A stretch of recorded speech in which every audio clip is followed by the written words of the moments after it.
Oke, bismillahirrahmanirrahim. Assalamualaikum warahmatullahi wabarakatuh. Mas Abu. Waalaikumsalam warahmatullahi wabarakatuh. Terima kasih atas waktunya. Baik teman-teman, mungkin hari ini kita mau, kalau sebelumnya saya sharing seputar basic-basic penelitian gitu ya, di beberapa postingan terakhir di YouTube. Kemudian kali ini kita mau coba juga untuk sharing seputar perjalanan atau bagaimana memulai suatu doktoral atau PhD gitu di luar negeri. Nah, kebetulan kali ini salah satu rekan kerja saya juga di kampus NTST Taiwan, National Taiwan University of Science and Technology, dan kebetulan kita beda jurusan. Dan saya perkenalkan dulu, nama beliau adalah Abu Amar Fauzi, dan juga dosen di Fakultas Ekonomi dan Bisnis di kampus Universitas Hayam Perbanas. Di Surabaya, Mas. Surabaya. Oke, terima kasih sebelumnya Mas Amar atas waktunya untuk sharing-sharing. Jadi sharing-sharing kali ini, sebenarnya kalau kita bicara tentang PhD journey ini atau perjalanan PhD sangat luas, Mas ya. Jadi betul, Mas. Banyak aspek sebenarnya. Cuman kali ini karena kita baru pertama kali juga, jadi kita pengen mungkin secara global aja dulu terkait informasi-informasi. Nah, mungkin kami mulai dengan beberapa pertanyaan awal gitu, Mas ya. Nah, kalau Mas Abu kan sekarang kuliahnya di Taiwan gitu ya. Nah, kenapa memilih negara ini gitu? Kenapa memilih Taiwan sebagai perjalanan PhD-nya Mas Amar gitu?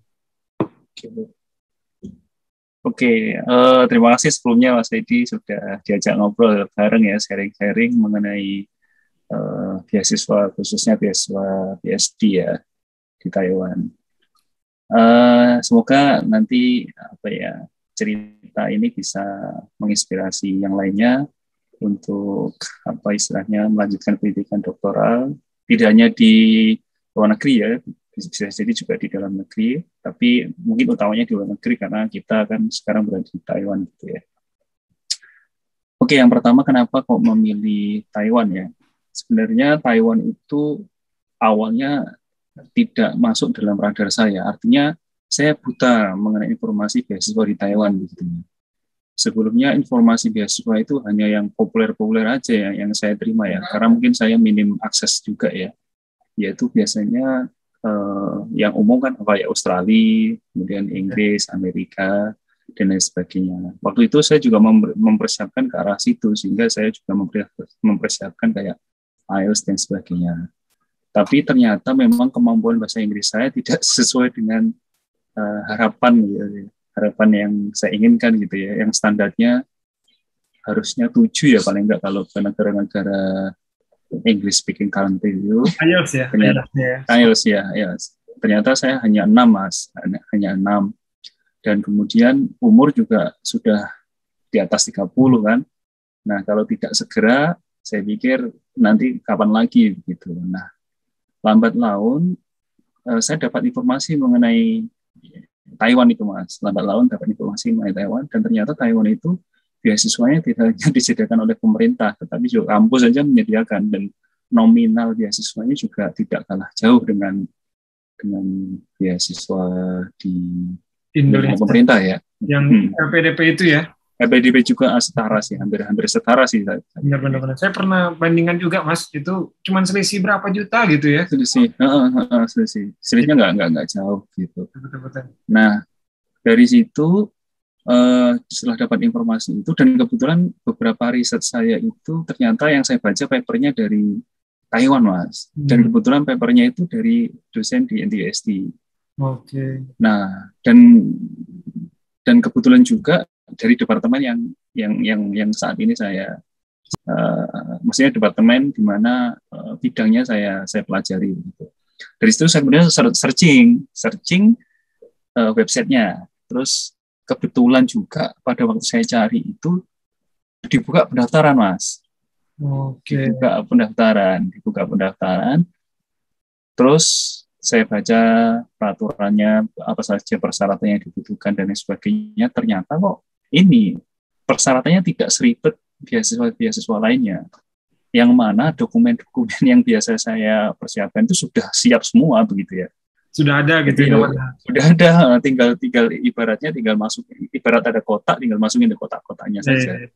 Nah, alhamdulillah, dan pada waktu itu saya ingat sekali, waktu itu bulan Oktober 2019 itu saya daftar di NTUST, di Departemen Marketing, Business Administration ya. Administration ya, dan alhamdulillahnya di bulan Desembernya saya dinyatakan diterima beasiswa penuh kayak gitu ya. Itu daftarnya Oktober, kemudian pengumumannya Desember.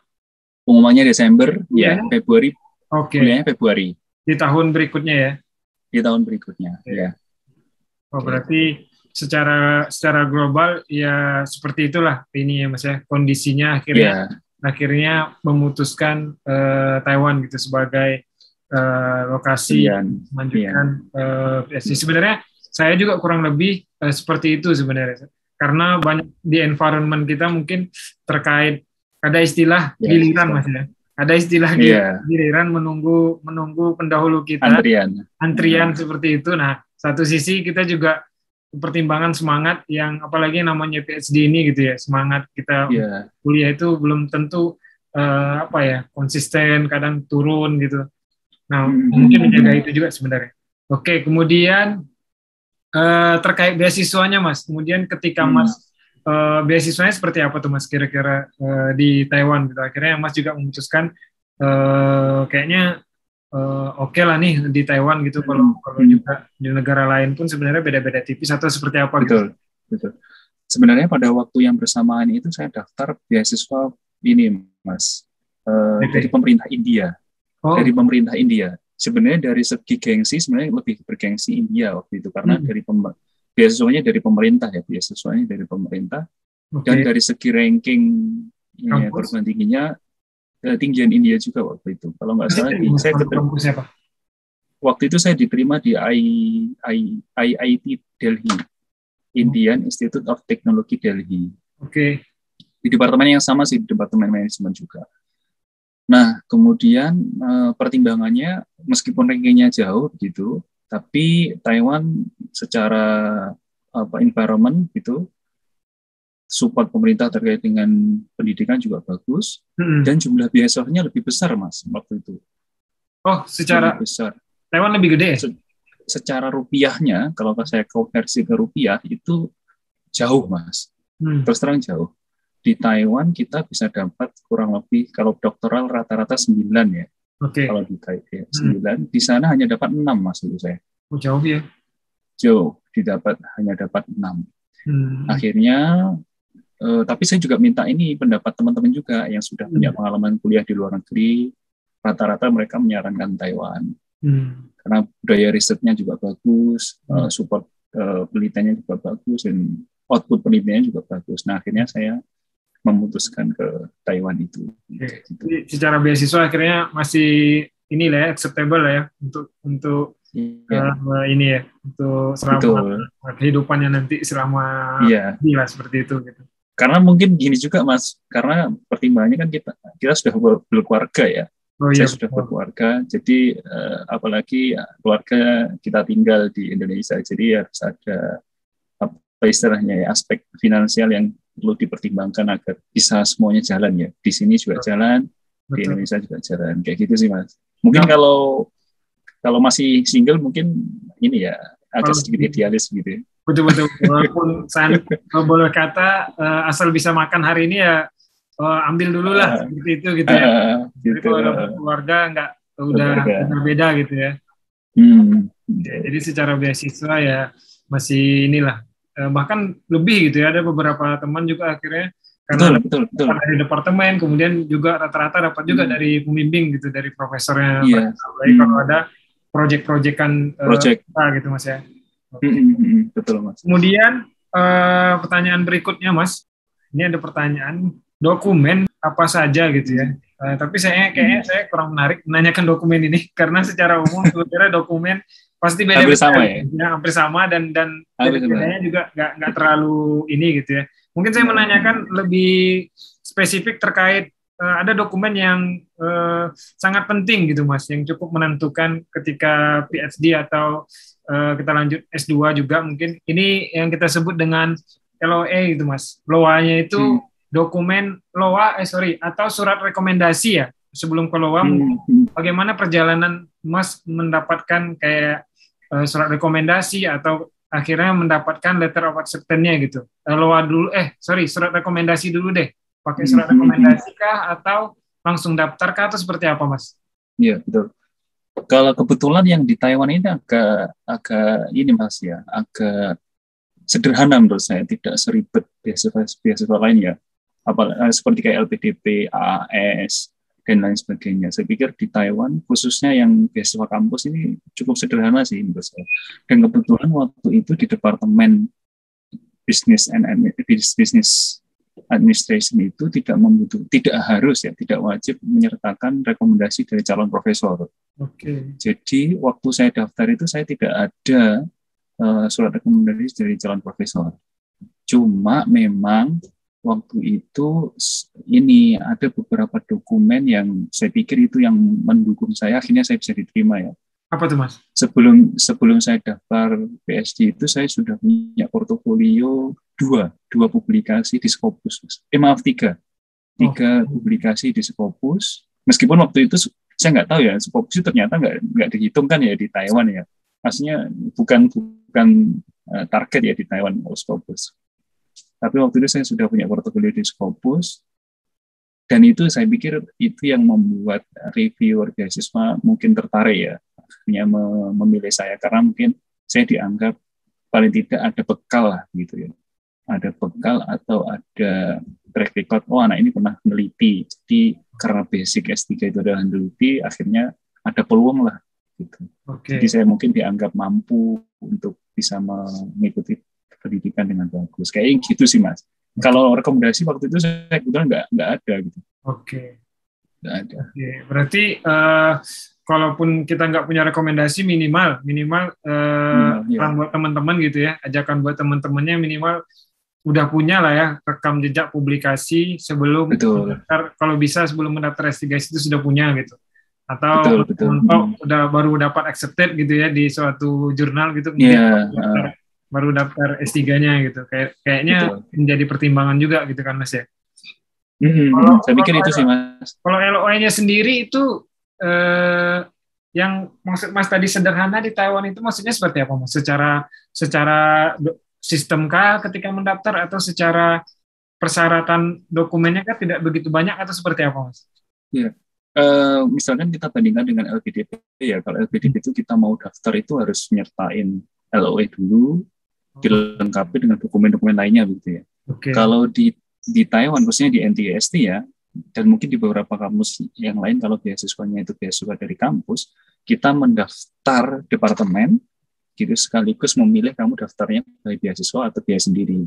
Nah, waktu itu kita daftar sekaligus nyentang kalau kita daftarnya berharap dapat beasiswa dari kampus gitu. Jadi tidak ada LOA. LOA-nya turun setelah semuanya diterima kayak gitu. Kalau memang lulus langsung dapat gitu ya? LOA plus beasiswa kayak gitu. Itu ada menarik. Berarti ketika submit itu, ketika submit aplikasi, ada pilihan kita mau pilih beasiswa ini? Iya.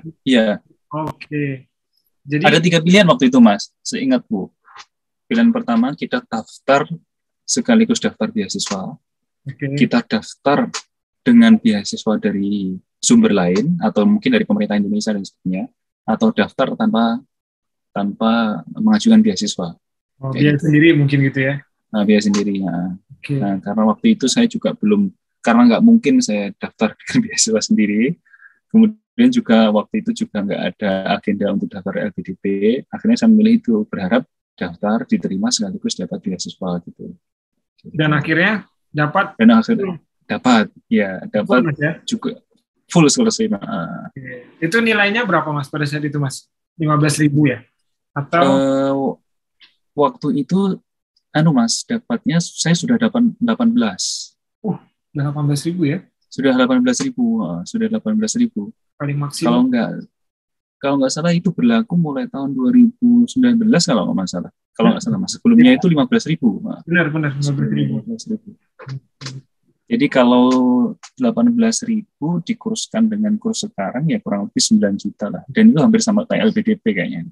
Kalau ditambah-tambah lagi dari dukungan departemen atau dari profesor ya sekitar puluhan lah ya, 10 atau 11 ya, lah ya per bisa, bulan. Bisa. Dan itu apalagi yang teknik. Oh, teknik lebih gede ya biasanya? Lebih gede kayaknya mas, kalau teknik kan banyak project kan. Kalau kita kayak di departemen sosial, kayak social management atau sosial itu kan jarang ada project ya, project dari industri kan jarang. Iya benar-benar project industri atau produk seperti gitulah ya. Yang kita jarang, ya memang inilah, berarti ranah risetnya mungkin nggak di situ gitu kan. Nah kemudian beasiswanya itu tadi udah di luar SPPK, kita masih bayar SPPK atau seperti apa mas? Udah, maksudnya bersihnya kita terima kah? Iya, kalau full scholarship itu 18.000 itu di luar SPP, artinya SPP sudah ditanggung oleh kampus, jadi 18.000 itu untuk biaya hidup. Oke, berarti kita terima bersih lah ya gitu ya? Terima bersih. Bukan lagi biaya-biaya lainnya gitu ya? Iya, cuma mungkin kita hanya biaya, maksudnya 18.000 itu bisa kita gunakan untuk biaya hidup makan sama biaya nyewa apartemen itu mas, atau dormitory aja sih. Oke. Kalau ada biaya-biaya ini nggak mas, tambahan biaya bayar mata kuliah nggak? Karena kan ada kalau temanku yang lagi di Irlandia itu kadang dia bayar lagi tuh ketika ngambil mata kuliahnya. Mata kuliah. Kebetulan kalau di NTUST itu tidak perlu mas, kalau kita ngambil mata kuliah yang disajikan untuk anak-anak master dan juga PhD itu tidak perlu, tapi kalau kita ngambil mata kuliahnya untuk anak-anak undergraduate itu baru bayar. Oh, bayar tambahan kayak gitu. Graduate itu maksudnya kayak mata kuliah apa tuh mas? Kayak aku juga belum pernah tahu sih, cuma kalau ada mata kuliah yang itu sebenarnya diperuntukkan untuk anak-anak S1 dan kita kok mau masuk di kelas itu, nah itu baru kita bayar mas. Tapi kalau kita masuk di kelasnya anak master atau anak PhD itu nggak bayar. Udah tercover semua ya? Sudah tercover. Oke, itu terkait beasiswa. Kemudian mas, sebelum berangkat mas, ini kan udah terima semua, udah lulus nih. Untuk biaya awal mas, sebenarnya apa saja sih yang perlu disiapkan gitu sebelum memulai perkuliahan gitu ya, ketika dapat accepted tuh cara biaya apa aja sih yang perlu disiapkan gitu?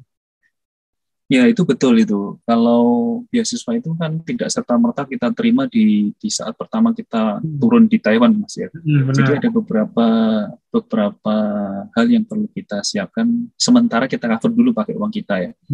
Yang pertama tentu kayak visa, kemudian biaya cek kesehatan, kemudian ada mungkin kalau belum punya paspor mungkin bisa biaya paspor gitu.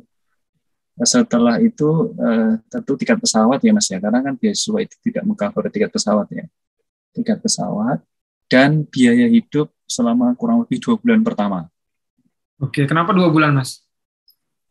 Karena sepertinya ini pihak kampus membutuhkan verifikasi semua dokumen mahasiswa tersebut dan juga kita membutuhkan waktu untuk bisa apply rekening bank di Taiwan karena kan penyaluran beasiswa menggunakan rekening bank di Taiwan, jadi ada proses ya kurang lebih 1-2 bulan lah sampai verifikasi itu berhasil dilakukan dan baru beasiswa itu turun begitu. Nah sebenarnya beasiswanya mengcover sejak pertama kita turun, cuma cairnya itu menunggu proses sekitar 2 bulan itu. Jadi mungkin ketika kita diterima di Taiwan, kurang lebih waktu itu saya menyiapkan kurang lebih sekitar 20-30 juta lah mas. Di awal gitu persiapan ya? Awal, persiapan di awal. 20-an lah ya, 20-an juta. 20-an, udah bisa lah gitu ya. Udah bisa. Nanti bakal dalam tanda kutip 2 bulan setelahnya itu ya kita terima balik sebenarnya gitu mas. Betul, terima balik ya. Kita terima balik. Sejak dari awal itu kita udah terima sebenarnya beasiswa, cuman belum cair gitu ya. Cairnya setelah bulan kedua setelah administrasi gitu ya. Setelah administrasi. Jadi perlu dipersiapkan teman-teman kalau seandainya besok udah terima accepted gitu ya. mau nggak mau apa ya ibaratnya bukan memaksakan, tapi ya uang itu sebenarnya sudah kita terima gitu ya, cuman ya kita siapkan lah untuk bekal awal kita gitu. Dan kalau boleh Betul. dibilang minjam uang pun, mau nekat minjam uang pun sama orang lain ya nggak jadi masalah sebenarnya, Nggak ada masalah. karena bakal Nggak ada pasti masalah. cair di tahun kedua, Pasti cair. di bulan kedua gitu ya. Di bulan kedua, pasti cair. Oke Mas. Kemudian Mas, kalau secara ini dua atau tiga lagi deh terakhir lah. Kalau seandainya tips untuk biaya hidup di Taiwan gitu Mas. Nah maksudnya kemudian secara finansial tipsnya seperti apa sih untuk hidup di Taiwan? Apakah terkait part time? Bagaimana kondisi part time di Taiwan seperti apa gitu? Apakah bisa mendapatkan uang penghasilan? Mungkin kadang ada juga teman-teman kita yang keterima tetapi cuman free SPP gitu, nggak dapat bulanan gitu ya, tambahan gitu. Nah, bagaimana Mas kira-kira ininya, tipsnya gitu? Ya kalau di Taiwan itu hampir sama kayak Australia. Saya baca-baca literatur di berita-berita itu visa pelajar itu bisa bekerja juga ya. Kita dapat bisa visa pelajar itu tidak hanya belajar tapi juga bisa bekerja part-time kurang lebih 20 jam ya per minggunya gitu. Nah itu bisa dimanfaatkan teman-teman untuk mencari pekerjaan jika memang teman-teman mungkin ada yang tidak dapat scholarship full ya Mas, misalkan dapat parsial atau mungkin hanya dapat tuition fee aja, itu bisa menambah pemasukan lewat apa namanya part time bekerja gitu. Tapi memang itu masing-masing mahasiswa mungkin menghadapi kondisi yang berbeda Mas. Artinya karena untuk mendapatkan izin bekerja itu kan juga harus ada tanda tangan profesor ya Mas ya. Oke. Nah, kayak contoh saya itu nggak dapat izin dari profesor, dapat izin dari profesor, jadi saya tidak bisa bekerja begitu. Tapi dengan begitu pun alhamdulillah saya masih bisa cukup dengan beasiswa 18.000 itu. Saya pikir masih bisa cukup. Oke. Kalau boleh di resume Mas, sebulan itu habis berapa kira-kira Mas? Kalau saya secara individu gitu. Kalau kita tinggal di dom lah, maksudnya di asrama kampus gitu ya. Kalau di dom, karena ini Mas, bisa dibilang kalau gaya hidup masing-masing mahasiswa berbeda ya. Cuma kalau saya pribadi dari uang 18.000 itu rata-rata mungkin saya sebulan tidak lebih dari 5.000 lah Mas. Untuk biaya hidup gitu ya. Jadi ada 10.000 lah bisa disimpan untuk hal-hal yang sifatnya mendadak begitu. Artinya kalau untuk biaya makan. Artinya seandainya berarti kalau boleh dibilang dengan 5.000 katakanlah 3.500 sampai 5.000 itu kalau dirupiahkan sekitar 1,5 atau hampir 2 juta sampai 3 juta Mas ya maksimal. Kalau 5.000 ya 2,5 lah ya. Kalau 5.000 2,5. Artinya kalau dia hidup di Jakarta gitu ya, kurang lebih ya beda-beda tipis juga sebenarnya gitu ya. Iya. Itu saya ya kadang 2 kali makan, kadang 3 kali makan. Saya nggak terlalu ini, tapi saya serinya 2 kali makan karena di sini sekali makan porsinya cukup lumayan. Jadi kadang beli 2 kali aja sudah sehari cukup sih kayak gitu. Kalau sekali makan berapa Mas kira-kira dalam bentuk rupiahnya gitu? Kalau sekali makan di dalam kampus rata-rata antara 60 sampai 100 ya sekali makan. 65 Taiwan ya. 100 NT. Jadi sekitar berapa ya? 30 sampai 50. Ya, 30.000 sampai 50.000 sekali 30 makan. Sampai 5.000. Sebenarnya ya normal-normal aja gitu ya kalau kita lihat dari konteks kalau hidup di Jakarta gitu ya. Kayaknya hampir sama kayak Jakarta deh ya. Beda tipis. Beda tipis kayak di Jakarta. Ya teman-teman kalau seandainya terkait makan gitu ya di Taiwan sebenarnya beda-beda tipis lah sama di Indonesia tuh dalam konteks Jakarta gitu, kota-kota yang maju lah di Indonesia gitu. Nah itu terkait kondisi finansial. Kalau part time cuma ini Mas, kalau misalkan bisa part time itu beruntung sih karena itu bisa surplus kalau menurutku. Kalau Nah, misalnya bisa itu mau part-time, kita tanya tadi Mas. Kalau part time itu sebenarnya gitu ya. ada ini nggak? Ada peluangnya? Kemudian part time-nya kayak apa gitu bentuknya gitu? Kerjaannya Iya, gitu. kalau di sini kayaknya banyak banget ya. Anak-anak S2 itu part-time Silakan itu Mas. luar biasa. Banyak model pekerjaan yang bisa dimanfaatkan untuk part-time ya. Yang saya tahu kayak misalkan kerja di restoran sebagai apa namanya, Oke, kadang kayak nyuci piring, oke, oke, terus oke. ada juga sebagai pelayan, ada Oke. juga penjaga toko, kayak gitu-gitu, macam-macam sih Mas.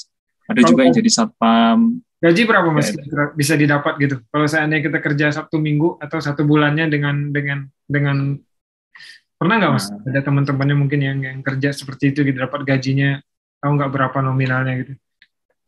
sebenarnya kalau di Taiwan ini cukup bagus ya, artinya cukup bagus itu standar pekerjaan ini standar gaji suatu pekerjaan sudah jelas sih Mas. Di sini kalau nggak salah part-time itu per jamnya $150 sampai $160 per Berarti ya, jamnya. 50 sampai 70-an ribu juga ya. 50 ya, Iya, segitu lah ya. per jamnya. Ya lumayan sih. Tinggi ya sebenarnya Nah, dengan ya kalau nggak salah kalau mungkin misalnya katakanlah hampir 20 jam aja per minggu, kalau sebulan ya bisa lah mungkin dapat sejuta, 6 juta. Iya, 6 juta, 6 juta 7 ya. juta, 6 juta. Kayak gitu sih, Mas. Tapi kan Lumayan kita sih, nggak Mas. kerja full time kan, paling ya Sabtu Hmm, Minggu paling kita kerjanya. iya, part-time Jadi kalau secara tetap situ lah. secara gaji ya sangat bersaing gitu, sangat membantu lah. Tidak tidak kerja Membantu. yang dalam artian cuman capek, kemudian gajinya yang Hmm, pas-pasan gitu, tapi cukup memuaskan lah gitu Mas ya.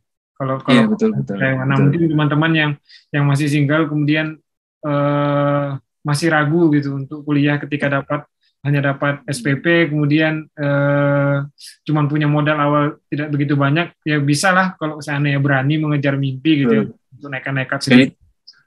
dan itu banyak, Mas, teman-teman kita kan yang Nah, anak-anak itu S2 itu ada Mas Abu juga banyak banyak, teman-teman yang melakukan hal tersebut gitu. Jadi banyak. ada bukti-bukti konkret gitu.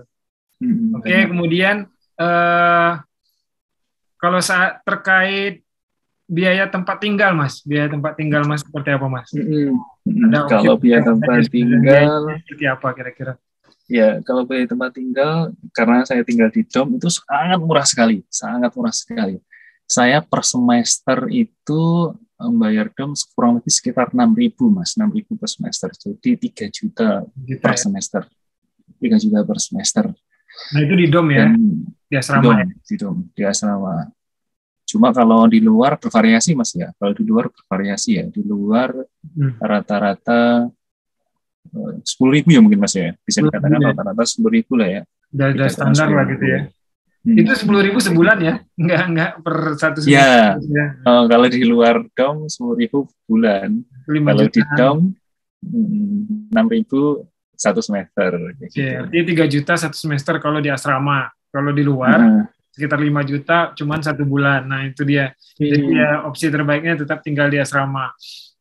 Mungkin ada plus minusnya gitu Mas ya kalau di asrama. Tapi kalau bagi yang single kayaknya ya pilihan terbaik ya memang asrama gitu ya. Kira-kira kalau di fasilitasnya apa aja Mas kalau di asrama gitu Mas? Kalau di asrama saya pikir fasilitasnya cukup lumayan lah ya dibandingkan dulu waktu kuliah di Indonesia gitu. Kalau kuliah di Indonesia itu kan ya kita nyuci sendiri kayak gitu, dan semuanya kayak sendiri kayak gitu. Kalau di sini sudah ada apa namanya, kita difasilitasi gitu. Jadi kayak seolah-olah kita itu sudah kamu fokus untuk belajar gitu. Masalah urusan kayak nyuci baju, ngeringin baju itu sudah ada alat pengering, alat pencuci dan sebagainya. Kemudian ada inilah ya. Kemudian kalau ini gimana Mas? Internet, akses dan lain-lain seperti apa kira-kira kalau di asrama gitu? Kalau internet akses, wah mantap lah di sini. Internet akses nggak ada kendala, ada jaringan LAN juga ada, WiFi juga ada. Ada semua lah. Dan itu udah semuanya lah. Udah include nggak Mas di biaya 3.000 tadi atau ada tambahan lagi? Untuk biaya jaringan itu kalau nggak salah sekitar 600 nggak masalah Mas. Per semester 600 itu berarti sekitar 300.000. Dan itu satu semester ya? Semester, ya murah sekali lah. Pakai WiFi dengan harga 300.000 atau 250.000 6 bulan gitu ya dengan unlimited. Itu nggak tahu di mana bisa ditemukan. Kalau di sini kalau di kampus sebenarnya nggak unlimited Mas, kita dibatasi 10 giga kalau nggak, tapi sehari pun nggak habis kalau Ya begitu. itu maksudnya. Jadi nggak juga gitu ya, kecuali ngapain gitu, kecuali mau download software mungkin iya. Tapi kalau misalnya sekedar kerja gitu untuk keperluan kampus nggak juga gitu ya. Nggak juga. Bisa dibilang unlimited juga sih kalau gitu. Kalau secara untuk keperluan kantor kita gitu ya. Kemudian apakah harus linear gitu Mas ketika lanjut secara jurusan gitu, ketika misalkan apalagi mungkin mengingat background S2 beda mungkin dengan S3 yang akan diambil, kira-kira sarannya seperti apa gitu Mas terkait linearitas? Karena kan sering ada isu di linearitas gitu, kadang banyak masih pertanyaan nggak linear, kemudian dia nggak ragu untuk lanjut gitu Mas. Kalau menurut dari pengalaman ya, kalau ini pendapat saya berdasarkan pengalaman yang saya tahu dan saya amati dari beberapa teman, kalau misalkan kita profesinya sudah jelas ya kayak dosen, dan kalau ingin mengejar karir dosen, saya pikir untuk lanjut S3 itu harus linear dengan S2. Artinya mungkin bidang ilmunya nggak harus spesifik jurusannya, tapi bidang ilmunya kalau bisa relevan dengan bidang S2, karena kan kalau misalkan mau mengambil jabatan profesor kan nanti akan dilihat gitu ya. Memang di Indonesia kadang aturannya berubah-ubah, tapi untuk amannya saja, untuk mengambil posisi aman sebaiknya bidangnya relevan gitu. Masih sama gitu. Masih sama. Jadi itu mungkin bisa jadi pertimbangan, dan mungkin juga perlu dicek dokumen-dokumen terupdate-nya gitu ya terkait linearitas ini, karena sering berubah-ubah sebenarnya gitu juga. Betul. Cuma kalau ini Mas, kalau profesinya profesional akhirnya tidak mau mengambil posisi sebagai dosen, saya pikir nggak ada masalah sih tidak linear ya. Pokoknya bidangnya itu diminati sesuai dengan passionnya, saya pikir nggak ada masalah, dan mungkin itu ya akan mendukung karir dan juga proses pendidikannya nanti bisa diselesaikan dengan bagus gitu. Cuma kalau yang S2 Mas, yang saya amati dari beberapa teman yang daftar S2, kalau S1-nya itu dengan yang didaftar S2-nya itu tidak linear, potensi untuk diterimanya kayaknya agak sedikit ini ya, berkurang ya, probabilitasnya agak ini ya, kecil ya. Untuk S2 ya? Untuk S1 ke S2. Contoh ini kemarin teman saya itu, dia lulusan bahasa Inggris Mas, bekerja di RSC itu sudah lama, hampir 5 atau 7 tahun, artinya punya pengalaman profesional, terus dia mau ngambil MBA di NTST, di reject Mas, nggak dapat apa-apa, jadi ya nggak dapat beasiswa, aplikasinya ditolak dan sebagainya.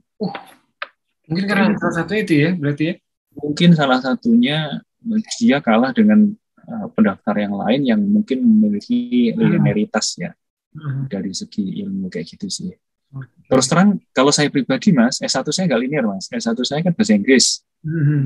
S1 bahasa Inggris, S2 manajemen, baru S3-nya. Jadi S2 saya linear dengan S3. Jadi saya pikir nggak ada masalah kayak gitu. Iya benar-benar. Karena mungkin publikasi juga akan jadi apa ya, pendukung ya linearitas itu gitu ya. Kayak gitu sih. Oke, sebenarnya itu kalau kita kaji lebih jauh itu kan jadi topik tersendiri yang juga sebenarnya jadi dilema juga kawan-kawan dosen di Indonesia gitu terkait linearitas. Dan ini pertanyaan terakhir Mas. Selama ini nih Mas udah 3 semester ya Mas? 3 semester atau 4 semester ya? Mau 4 Mas. Semester keempat mau 4 semester. Nah, kira-kira challenge-nya apa gitu Mas? Selama 4 semester ini di Taiwan gitu ya, yang baru didapat di Taiwan plus minusnya ketika masih di Indonesia gitu Mas. Maukah itu kerja atau maukah itu waktu S2 di Indonesia gitu, yang perbedaannya gitu dari segi apapun gitu, dari aspek apapun gitu. Saya budaya belajar, kemudian environment kehidupan di sini, kampus, kemudian atau di luar gitu Mas. Kira-kira seperti apa Mas? Oke, mungkin saya mulai dari ini ya, yang salah satu kesulitan ya, tantangan yang saya hadapi kebetulan karena tidak membawa keluarga. Nah, salah satu tantangannya mungkin kangen dengan keluarga, kangen dengan suasana rumah kayak gitu. Tapi kalau mungkin bawa keluarga itu saya pikir tidak akan menjadi tantangan ya. Tapi dari sekian banyak tantangan yang saya hadapi, saya pikir banyak plusnya sih Mas kalau studi di luar, khususnya di Taiwan ya. Pertama, kalau kita tahu sendiri kan kalau kita dosen di Indonesia, load pekerjaan itu kan luar biasa sekali.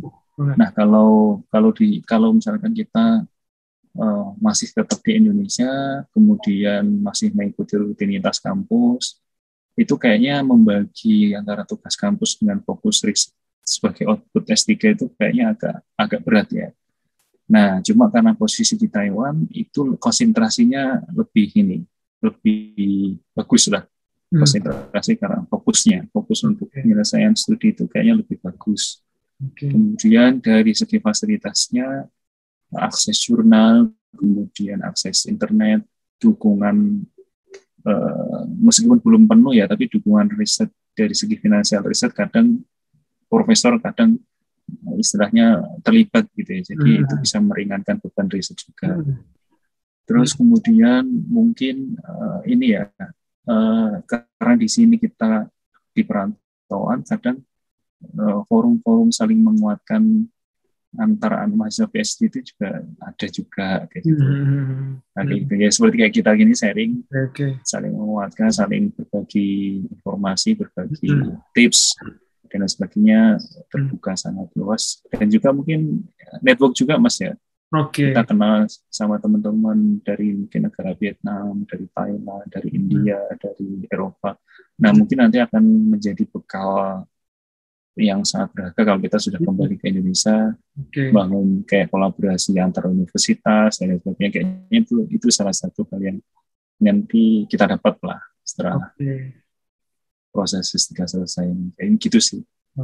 Kalau di luarnya gimana Mas? Di luar kampus gitu, maksudnya kehidupan di luar kampus, masyarakatnya, kemudian secara mungkin kalau kita Muslim gitu ya, nah makanannya seperti apa gitu? Betul. Kalau makanan memang agak susah ya. Agak susah meskipun memang di sini halal sudah disiapkan ya sama kampus, kayak ada restoran halal.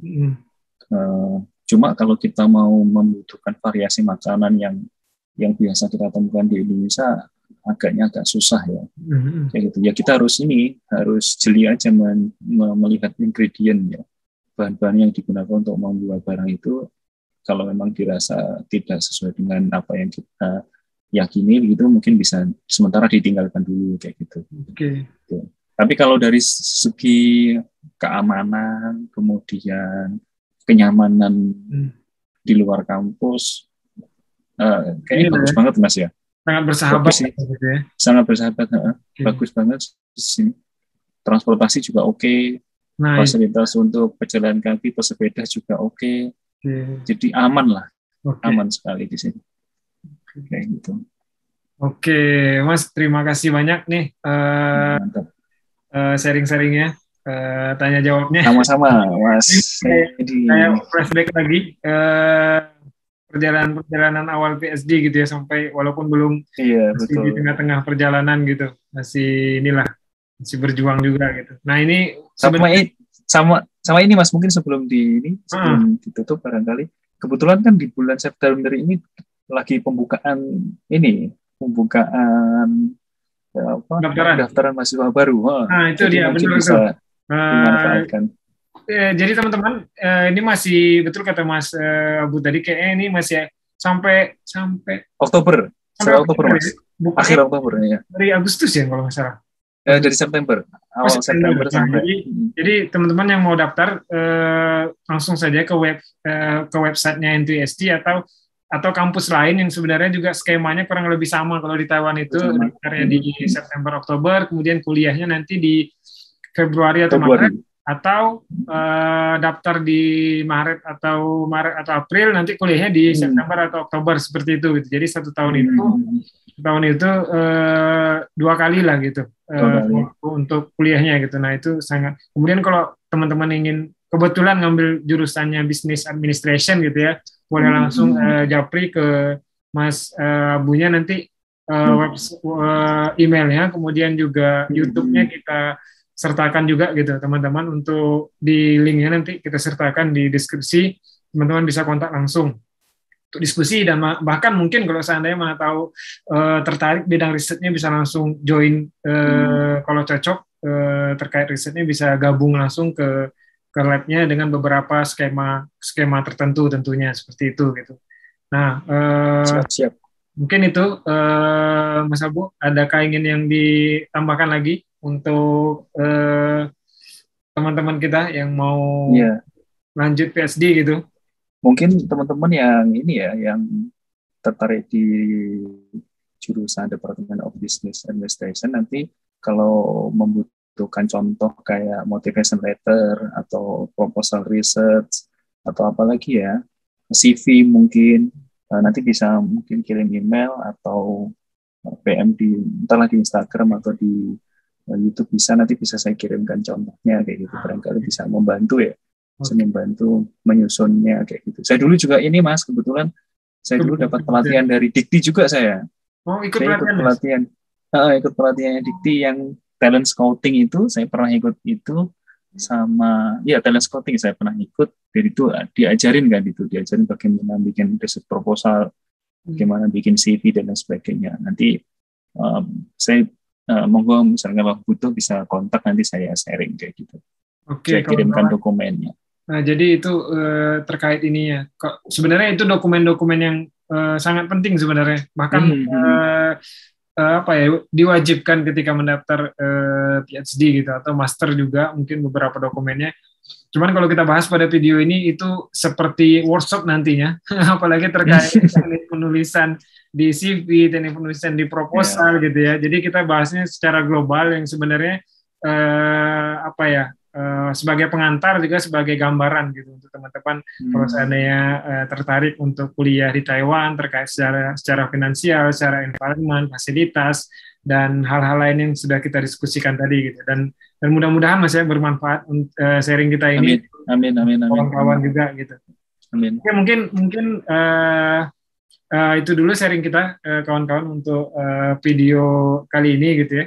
Dan diskusi kita juga sebenarnya terkait riset boleh dikunjungi juga YouTube-nya Mas Abu terkait penelitian, terkait kuliah lah, hal-hal lain juga bisa langsung ke YouTube-nya Mas Abu.